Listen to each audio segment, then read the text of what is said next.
Yo, everybody, your boy Joseph here. And Carlos. And this is The Passenger Seat.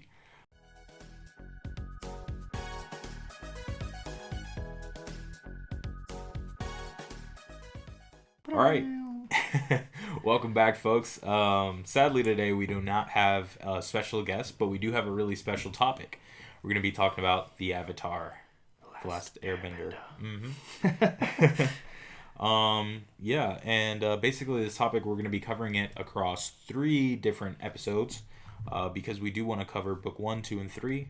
Three different series. 3 different seasons, yeah. 3 different seasons. They're just called books. Yeah. In this case. Yeah. So, episode 1 for the Avatar series, we're going to be talking about a little overview of the Avatar and about book 1, book Water. So just to get a general synopsis, yeah. Yeah, let's go with that. Essentially, this world revolves around 4 nations. Each nation has the ability to control an element. So that's air, earth, fire, and water. Mm-hmm. In this history, there's always a being or human who is able to control all 4 elements, and they call them the Avatar. Mm-hmm. So every time an Avatar dies, another one gets reincarnated to be the next Avatar to essentially protect the world. Yeah, keep the peace, I guess. That's what it is. Yeah. Keep the peace between the 4 nations. Yeah, so what happens, or what, with the initial part of the story, you get it at the intro every time, is that the Fire Nation started invading other nations to take over, and the Avatar was meant to be like that, person who keeps the peace. But he disappeared. And then 100 years later, they find the new Avatar. Yes. Yep. So essentially, every episode is going to remind you of that because it's just the intro. Yeah. So our main character, right, is Aang, which is the new Avatar. Oh, yes. The new Avatar. That reminds me, every Avatar is passed by a nation, right? Mm-hmm. Every time there's one, the cycle goes to the next nation who's the Avatar. And he is air nomad. Air nomad, yep. It's a story of Aang, who basically tries to master all 4 elements so he can, be a fully fledged Avatar. And beat the Fire Lord. Or stop the Fire Nation. From just to create peace, basically. Mm-hmm. So, I guess we'll start it right off. The story starts with 2 characters that you're... that's going to be around throughout the whole series, and they're siblings, which a female waterbender, and her name is Katara, and a simple water tribe warrior, his name is Sokka. And they're siblings. They're, I think, fishing or trying to find food in the beginning. I think, yeah, they're doing something. And they come across a giant iceberg. You want to call it iceberg? Yeah, like an iceberg, and it's got this ball with a little boy in it. Weird. So, yeah, they get curious, and they open it, and out comes Aang, and Appa, of course, his flying bison. Yep. So they find this kid. They don't know who he is. And, later on in the story, it's revealed that he's the Avatar. And basically, you get a little bit of that, obviously, in Season 1. The first couple of episodes is them finding him. Yeah. Them taking him back to the village. Mm-hmm. Them realizing that he's the Avatar. And we get introduced to, what would you call him, a frenemy? Or arch enemy at the beginning. Yeah, which is basically an arch enemy that continues to follow them. It's from the Fire Nation. His name is Zuko, which one of the best character developments I've seen in cartoons. Honestly, Zuko's really cool. Prince Zuko, the son of Fire Lord Ozai. The Fire Nation has their Fire Lord, which is like an emperor, and Fire Lord Ozai, is dead set on taking over all of the nations. Mm-hmm. So essentially, Fire Lord Ozai is Aang's biggest enemy. Yes. And Prince Zuko is a product of that because Prince Zuko's backstory, he was banished by his father. By his own father, and he seeks redemption by trying to capture the Avatar. Which everyone believes that the Avatar does not exist because it's been over 100 years. Yeah. So his father basically sends him on a fool's quest, thinking that, just run along and go over there and then do something. But he actually finds him. Yeah. Him and the Fire Lord's brother, Uncle Iroh. Hi guys. Yeah. Uncle Iroh is a great character. Yeah. But yeah, so like we were saying, he the first couple of episodes is him getting brought to the Water Tribe. The Water Tribe doesn't want him there. They banish him.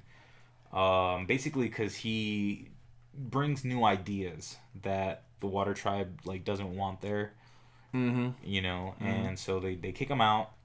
The Fire Nation ends up attacking the Water Tribe, so Aang has to double back and he protects them. And then Sokka and Katara join him on his quest to master all 4 elements. Yes. Which in book 1, at least in water, he learns 3. Well, he already knows 1, which is air. And he starts learning water from Katara.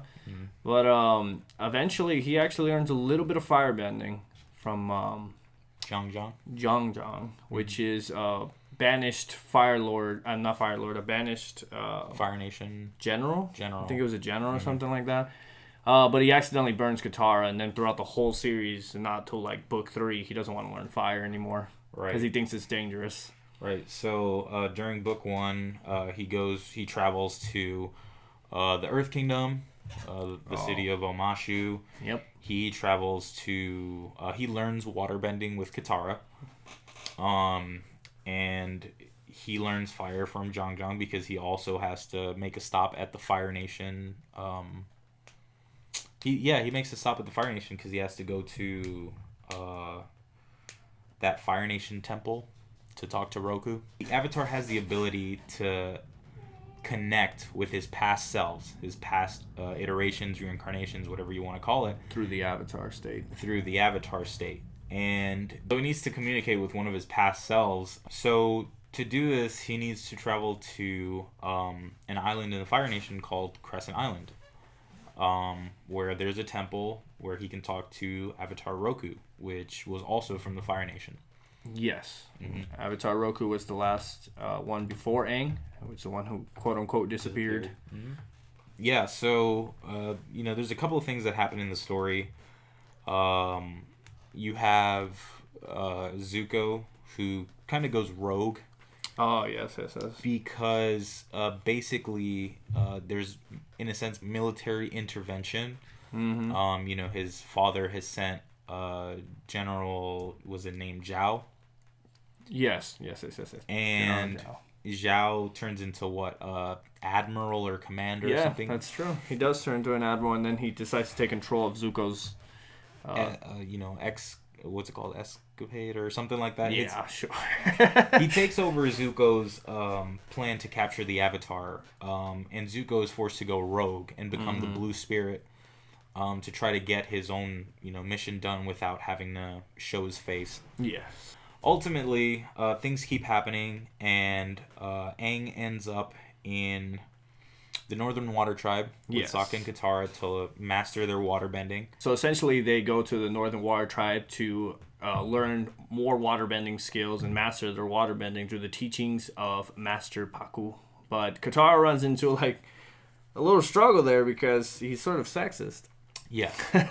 He believes that because she's a woman, she's not to practice waterbending. Yeah, that's only meant for the men warriors. So remember, this is way back when, so it was different. Another thing, and making a comment about that, one of the greatest things about the show is the themes that it deals with. One of them being that, misogyny or sexism. And that's one of the things that's really cool about the show, that it has a lot of good values. Yes, a lot of one of the biggest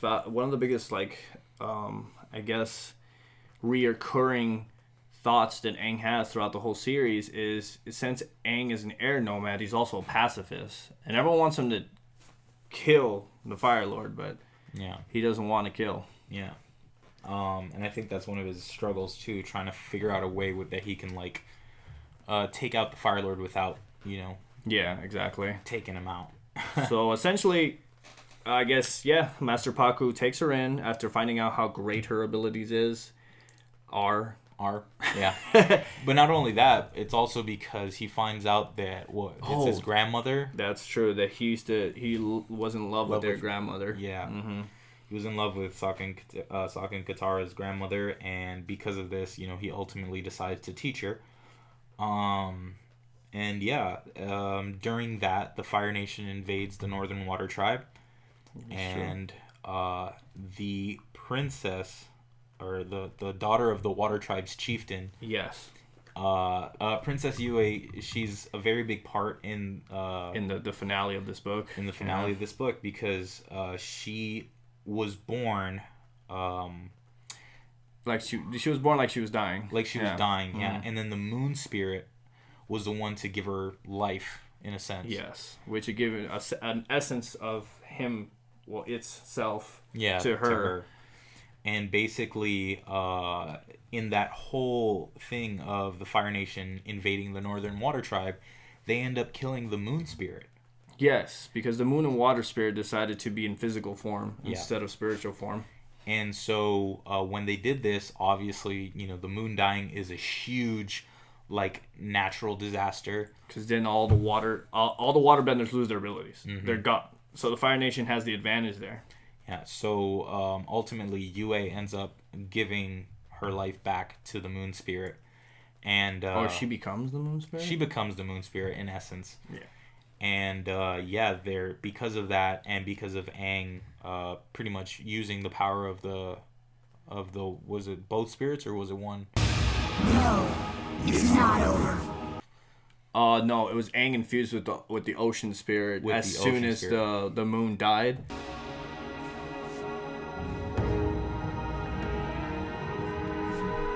The ocean spirit became enraged and basically wanted to take out revenge, so he fused with Aang in Avatar state.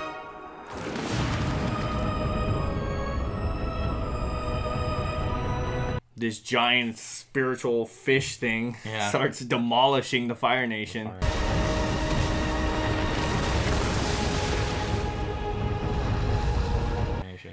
And I think by the end of that, it eventually sucks in Admiral Zhao. I think so. He grabs him from the ocean, he's just gone, just doesn't appear, or he died or whatever. I don't know. But that was that's what culminates book one. Basically, just book one was a really good introduction to this series. They couldn't have started out any better. It was just, by the time we saw it, when we were younger, it was just great. Yeah, it was a good start. Not only that, it's not like a series that starts off slow and builds. It just had a consistently good storytelling, the comedy, and the characters. You start falling in love with the characters, and it's just great. It's a great start to this series, and that's why I love this series so much. Yeah. All right. So that's the end of book one. Yes. Yep. Make sure to like, comment, subscribe. Let us know moments of book one that you really enjoyed or that we missed. We're not able to put everything in here because we're trying to keep it short. Yeah. But we do have a lot to talk about when it comes to the Avatar, so we're trying to... That's why we got 3 episodes in. Yeah. We're trying to condense it as much as possible. That way you guys are able to view it with ease. But yeah, like, comment, subscribe. We hope you enjoyed this ride with us today, and hopefully you'll join us next time here in The Passenger Seat.